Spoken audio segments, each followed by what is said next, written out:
ভোর 4টের সময় উঠে নিশ্চয়ই কারোর এক্সাম দিতে ভালো লাগে না। তো সেম আমারও ভালো লাগেনি, বাধ্য হয়ে গেছিলাম এক্সামটা দিতে। কী করব, একরাশ বিরক্তি নিয়ে অভিযোগ নিয়ে ছুটেছিলাম এক্সাম দিতে। যদিও ছুটিনি, বাবা গাড়ি করে দিয়ে এসেছিলো স্টেশনে। তারপর থেকে আমরা সবাই একাই গিয়েছিলাম ট্রেনে করে। একাই যেতে হবে, যথেষ্ট আমরা বড় হয়েছি, কি বাবার সঙ্গে যাবে নাকি এটাই ভাবছো? না না, বাবার সঙ্গে যায়নি, পুরোটা কিছুটা গিয়েছিল। তো 4টের সময় উঠতে তো কষ্ট হয়েছে, 4টের সময় উঠে স্টেশনে গিয়ে আবার পরীক্ষা দিয়ে 3 ঘন্টা, প্রচুর কষ্ট। পরীক্ষাটা ছিল এনসিসি 3 মার্চ ছিল এটা। তারপরে আমরা চলে গিয়েছিলাম। তো ট্রেন প্রবেশ করলো, ট্রেন আসার পরে সবাই একে একে উঠে গেল। বান্ধবীগুলোকে আর দেখাতে পারলাম না, ওদেরকে ঠিক পরে দেখিয়ে দেবো। ট্রেন আসার পর ট্রেনে ভিড় ছিল মোটামুটি, ট্রেনের ধারে জায়গা পেয়ে গিয়েছিলাম। তো ধারে দাঁড়িয়ে দুঃসাহসিকতার সঙ্গে পিঙ্কি খুব সুন্দর ভিডিওটা করেছে, ওর থেকেই নিয়েছিলাম। তো যাই হোক, খুব সুন্দর ভিডিও করেছে।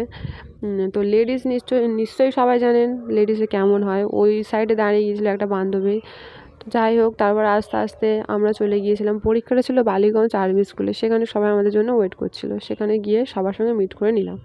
তারপরে হাঁটা শুরু করে দিয়েছিলাম। হাঁটতে হাঁটতে চারপাশের বিল্ডিংগুলো দেখাচ্ছিলাম। এত বড় বিল্ডিং কখনো চোখের সামনে দেখিনি, তাই দেখালাম। যে যাই হোক, খুব সুন্দর লাগছিল। না, হাঁটছিলাম সবার সঙ্গে, বেশ ভালো। সবাইকে একবার করে অন্তত মানুষ তো ক্যামেরার দিকে তাকায় নাকি, কেউ তাকায়নি ভাই এদিকে। তো হাঁটছে।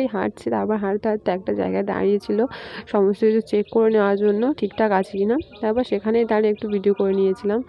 তো আবার হাঁটা শুরু করে দিয়েছিল। এটা কয়েকজন ভাই ছিল আর কি। এটা আমরা বললাম না বান্ধবীকে দেখিয়ে দেবো, এই সবগুলো বান্ধবী ছিল। তো আবার হাঁটা শুরু করে দিয়েছিলাম। এটা আমাদের সিনিয়র ছিল, এনসিসি সিনিয়র প্রীতম হালদার। তোকে বললাম ভাই দিকে তাকা, সে তাকালো না। কি করব, বাধ্য হয়ে। তারপরে স্কুলের গেট দিয়ে ঢুকে গিয়ে স্কুলে যাচ্ছিলাম।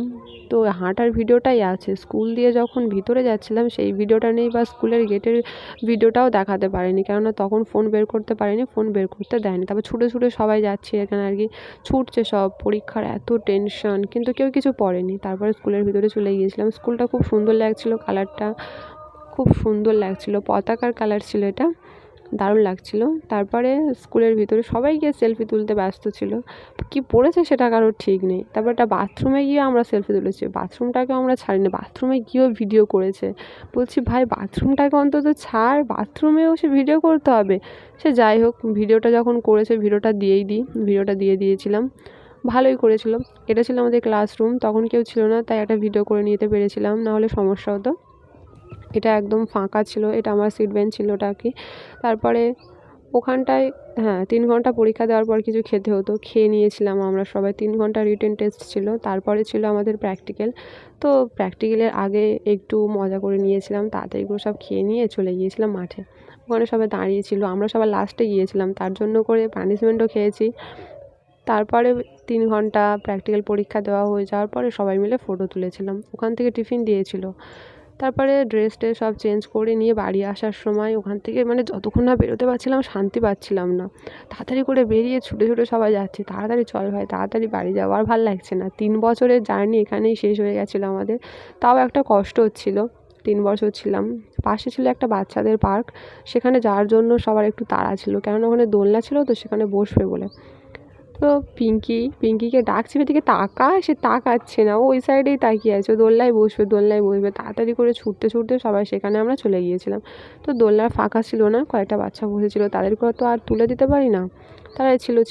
তাকে আর তুললাম না, সেখান থেকে আমরা ঘুরে চলে আসলাম ব্যর্থ মনে, দোলনাটা চড়তে পারলাম না বলে। ঠিক যাই হোক, বাড়িতে গিয়ে চলে নেবো। রাস্তায় ওরা রিলস বানাচ্ছিল, এটা রাস্তার ধারে। আবার আমরা হাঁটা শুরু করে দিয়েছি স্টেশনের উদ্দেশ্যে।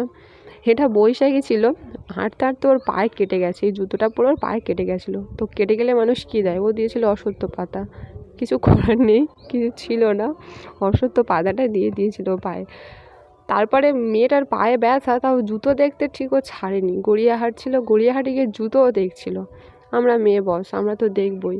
আমিও দেখেছিলাম কয়েকটা দোকানে, ফুল দেখছিলাম, জামা কাপড়ও দেখছিলাম, তারপরে ভাবলাম না, আমি তো ভিখারি, আমার কাছে তো টাকাই নেই, আমি কী করে কী কিনবো। তো বাধ্য হয়ে সেগুলো সব দেখতে দেখতে চলে আসলাম। মন খারাপ ছিল খুব, স্টেশনের দিকে চলে যাচ্ছিলাম আমরা সবাই। ওখানে সমস্ত এনসিসি স্টুডেন্ট ছিল, সবাই ড্রেস পরেছিল, আমরাই শুধু কয়েকজন চেঞ্জ করে নিয়েছিলাম। যাই হোক, প্রচণ্ড গরম হচ্ছিলো, ওই জন্য করে চেঞ্জ করে নিয়েছি। তারপরে আমরা স্টেশনে চলে গেছিলাম। স্টেশনে গিয়ে প্রচণ্ড খিদে পাচ্ছিলো, কী খাবে বুঝতে পারছিল না। দেখে দেখে পচা ঘুগনি নিয়ে নিয়েছিল। পচা ঘুগনি বলছি, তার কারণ হচ্ছে ঘুগনিটা খারাপ হয়ে গেছিলো। খাওয়ার আগে বুঝতে পারিনি খারাপ হয়ে গেছিলো। কিনে নিয়ে যখন খাওয়া শুরু করেছে তখন দেখছে যে খারাপ হয়ে গেছে। কী করবে, বাধ্য হয়ে খেয়ে নিচ্ছে। তারপর ট্রেন এসেছিলো, ট্রেনে আমরা উঠে গেছিলাম। ট্রেনে একটা কাকু গান গাইছিল আর কি, খুব সুন্দর গানটা গাইছিল। তো গানটা শোনাতে পারলাম না, কেননা প্রচণ্ড চেঁচামেচি হচ্ছিলো।